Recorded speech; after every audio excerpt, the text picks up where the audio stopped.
சாதிவாரி கணக்கெடுப்பு நடத்த கோரி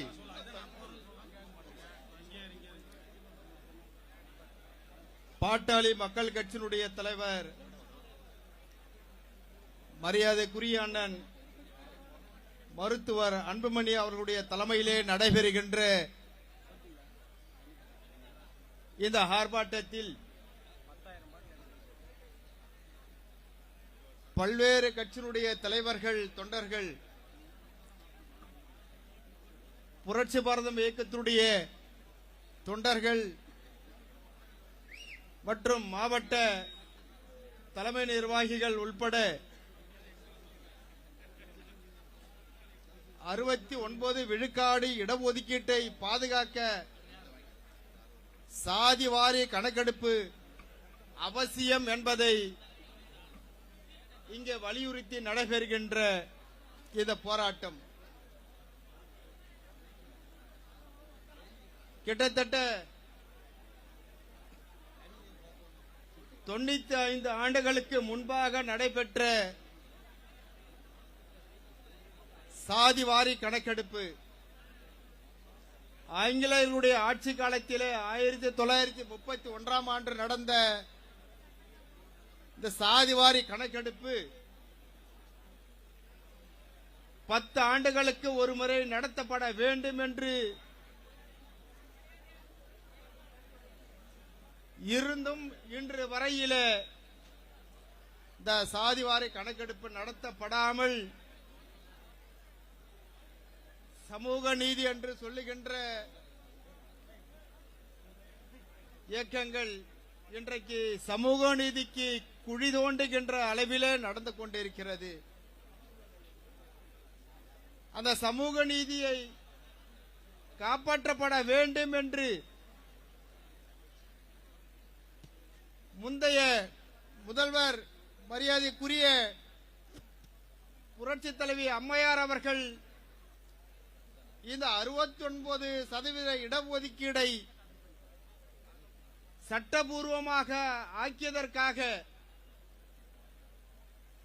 எதிர்முகாமிலே இருக்கின்ற பெரியவர் ஆசிரியர் வீரமணி அவர்கள் கூட இரும்பு மங்கை என்றும் சமூக நீதி காத்த வீரமங்கை என்றும் புகழாரம் சூட்டினார்கள். ஆனால் ஆண்டு கொண்டிருக்கின்ற அரசு, இங்கே பேசியிருக்கின்ற பல தலைவர்கள் பீகாரும் கர்நாடகாவும் தெலுங்கானாவும் ஒரிசாவும் சாதிவாரி கணக்கெடுப்பு நடத்தி இருக்கின்ற அந்த மாநிலங்கள் ஏன் தமிழகத்திலே மட்டும் சாதிவாரி கணக்கெடுப்பை நடத்த தயங்குகிறீர்கள் என்று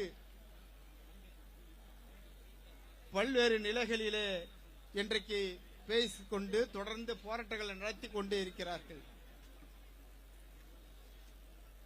ஒட்டுமொத்தமாக 15% இருக்கின்ற உயர் சாதியை சார்ந்தவர்கள் மட்டும், அதிலே கூட உயர் சாதி வகுப்பில 10% இடஒதுக்கீடு வேண்டும் என்று சொல்லி இருக்கிறார்கள். இன்றைக்கு தமிழ்நாடு அரசாக இருந்தாலும் இந்திய அரசாக இருந்தாலும் அந்த உயர்ந்த சாதிகளுடைய ஆதிக்கம் தான் இங்கே அதிகமாக இருக்கின்றது. அது ஆட்சியாக இருந்தாலும் IAS, IPS போன்ற பதவிகளிலே இருந்தாலும், வங்கிகளிலே ஆதிக்கம் செலுத்துகிறவர்களாக இருந்தாலும், நில சுரந்தார்களாக இருந்தாலும், ஒட்டுமொத்தமாக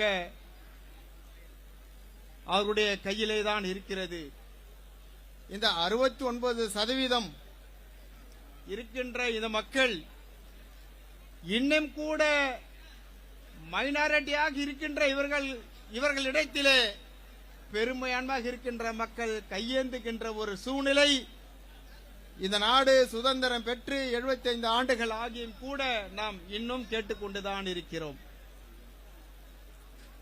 இதை மாற்றி அமைக்க வேண்டும் என்றுதான் பாட்டாளி மக்கள் கட்சி தொடர்ந்து 30 ஆண்டுகளாக சமூக நீதிக்காக குரல் கொடுத்து சாதிவாரி கணக்கெடுப்பை நடத்த வேண்டும் என்று நம்முடைய பாட்டாளி மக்கள் கட்சியினுடைய தலைவர் மருத்துவர் அண்ணன் அன்புமணி அவர்களுடைய தலைமையிலே நடைபெறுகின்ற இந்த போராட்டம் இது கண்டிப்பாக வெற்றி அடையும். திமுகவினுடைய நாளை மறுநாள் வருகின்ற அமாவாசையை தொடர்ந்து அது இல்லாமல் இன்னும் 2 அமாவாசைகள் தான் இந்த ஆட்சியினுடைய ஆயுட்காலம் இருக்கின்றது.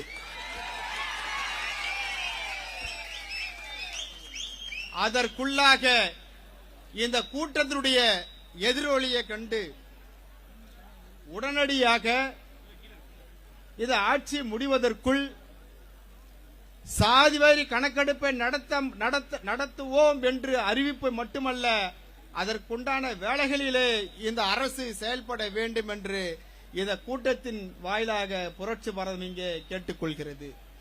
கண்டிப்பாக அது இன்னும் ஓரிரு வாரங்களுக்குள் கண்டிப்பாக அது நடந்துவிடும். இதனுடைய முழு வெற்றியாக இந்த 69% இடஒதுக்கீட்டை பாதுகாக்கவும் சாதிவாரியான கணக்கெடுப்பை நடத்தி உண்மையாக இன்னும் கூட கல்வியிலும் பொருளாதாரத்திலும் பின்தங்கி இருக்கின்ற மக்கள் இந்த சாதிவாரி கணக்கெடுப்பின் மூலமாக அவர்கள் முன்னேறுவதற்கான வாய்ப்புகள் இருக்கின்றது. தொடர்ந்து 2வது 3வது இடத்தில் இருக்கின்ற இந்த வன்னியர் சமுதாயமும் இந்த நாட்டில் இருக்கின்ற பெரு சமுதாயத்திலே ஒன்றாக வன்னியர் சமுதாயமும் இன்றைக்கு பெரும் பகுதி கல்வியிலும் வேலைவாய்ப்பிலும் பின்தங்கி இருக்கிறது. அது அனைவருக்கும் கண்கூடாக தெரியும். இதையெல்லாம் முன்னேற்றப்பட வேண்டும். சமமாக கல்வியிலும் பொருளாதாரத்திலும் முன்னேற்றம் கொண்டு வர வேண்டும் என்றுதான் இன்றைக்கு சமூக நீதியை இந்த நாட்டிலே நடைமுறைப்படுத்த வேண்டும் என்று இந்த கூட்டம் போராடி கொண்டிருக்கின்றது. உண்மையாக அண்ணன் அவர்களுடைய தலைமையிலே நடைபெறுகின்ற இந்த போராட்டம் வெற்றி பெறும் என்பது ஐயமில்லை. ஆகவே அது உடனடியாக நடைபெற வேண்டும், கூடிய சீக்கிரத்தில் நடைபெற வேண்டும் என்றுதான் எங்களுடைய கோரிக்கை இருக்கின்றது.